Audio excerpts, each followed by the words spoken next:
जय हिंद दोस्तों, Vande Mataram. India alliance को लेकर इस समय क्या चल रहा है? एक तरफ इंडिया अलायंस खुद को सबसे सर्वोपरि बताने में लगा हुआ है, लेकिन इंडिया अलायंस के अंदर ही काफी सारी चीजें ऐसी हैं जिनको लेकर कहा जा रहा है कि भैया यहाँ पर कुछ तो गड़बड़ है। आने वाले समय में बंबई में बैठक होनी है इंडिया अलायंस की, जिसकी मेजबानी शरद पवार और उद्धव ठाकरे का अलग गुट करने वाला है शिवसेना का। ये पहली बार होने जा रहा है कि जब भाजपा शासित किसी राज्य में इंडिया अलायंस की बैठक होने वाली। इससे पहले बिहार और फिर बेंगलुरु कर्नाटका में ये बैठक हुई थी। ऐसे में पुणे में 1 अगस्त को लोकमान्य तिलक राष्ट्रीय पुरस्कार समारोह पर एनडीए और इंडिया के नेताओं की नजरें टिकी हुई। दरअसल आज अजीत पवार की बगावत और राष्ट्रवादी कांग्रेस में उठापटक के बाद ये पहला मौका होगा जब शरद पवार और पीएम नरेंद्र मोदी एक मंच पर होंगे। लोकमान्य तिलक स्मारक मंदिर ट्रस्ट के इस सम्मान समारोह में शरद पवार चीफ गेस्ट बनाए गए। बतौर चीफ गेस्ट शरद पवार भारत के प्रधानमंत्री नरेंद्र मोदी को लोकमान्य तिलक राष्ट्रीय पुरस्कार देंगे। नरेंद्र मोदी के अलावा मंच पर महाराष्ट्र के सीएम एकनाथ शिंदे के साथ दोनों उप मुख्यमंत्री अजीत पवार और देवेंद्र फडणवीस भी मौजूद रहेंगे। मराठा राजनीति के दिग्गजों के महाजुटान में शरद पवार अकेले ऐसे नेता होंगे जो टीम इंडिया से जुड़े हुए हैं।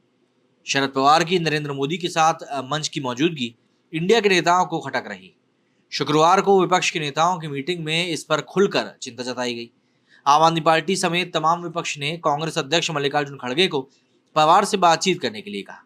विपक्षी नेताओं का कहना है कि इंडिया मणिपुर के मुद्दे पर पीएम मोदी को घेर रही है। ऐसे में शरद पवार की पीएम मोदी से मुलाकात विपक्षी एकता को कमजोर कर रही है। इस कार्यक्रम की तस्वीरों का बीजेपी राजनीतिक फायदा भी उठाएगी और अभी नरेंद्र मोदी को संसद में घेरने का वक्त है, उनके साथ दोस्ती निभाने का नहीं। हाल ही में जब भतीजा अजीत पवार ने एनसीपी के 2 हिस्सों में बांटा था, तब शरद पवार की बेटी सांसद सुप्रिया सुले नरेंद्र मोदी और बीजेपी पर हमला बोल रही थी। उस समय भी शरद पवार बड़ी सफाई से नरेंद्र मोदी की सीधी आलोचना से बचते रहे। मोदी की सीधी आलोचना से बचने के पीछे शरद पवार के पास अपने कई सारे कारण।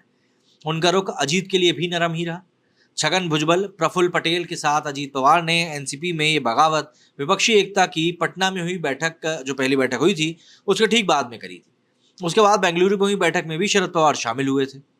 इंडिया की तीसरी बैठक मुंबई में होनी, उससे पहले लोकमान्य तिलक राष्ट्रीय पुरस्कार समारोह में खेला होने की आशंका विपक्ष की टेंशन को बढ़ा रहा है। अब ऐसे में जो आशंकाएं हैं उसका बाजार भी गर्म हो चुका है। चर्चा तो ये भी है कि शरद पवार इंडिया के साथ तो हैं ही, मगर क्या इंडिया के बाद के ऑप्शन पर भी रणनीति बना रहे हैं? लोकमान्य तिलक राष्ट्रीय पुरस्कार देश के कई प्रधानमंत्रियों को पहले ही भी मिल चुका है। इंदिरा गांधी, मनमोहन सिंह, अटल बिहारी वाजपेयी भी सम्मान से नवाजे जा चुके हैं। शरद पवार चूंकि इस कार्यक्रम के चीफ गेस्ट हैं, इसलिए नरेंद्र मोदी को सम्मानित करने की जिम्मेवारी भी उन्हीं की होगी। पॉलिटिकल एक्सपर्ट्स मानते हैं कि पवार मजे हुए मराठा राजनेता है। उनकी खासियत है कि महाराष्ट्र हो या केंद्र, वो कभी सरकार में रहने वाले प्रधानमंत्री से सीधी दुश्मनी नहीं करते। अटल बिहारी वाजपेयी के शासन के दौरान भी उनके एनडीए के नेताओं से अच्छे संबंध रहे थे। भले ही आज की राजनीति नरेंद्र मोदी विरोध की है, वे अपने पुराने रवैये पर भी कायम।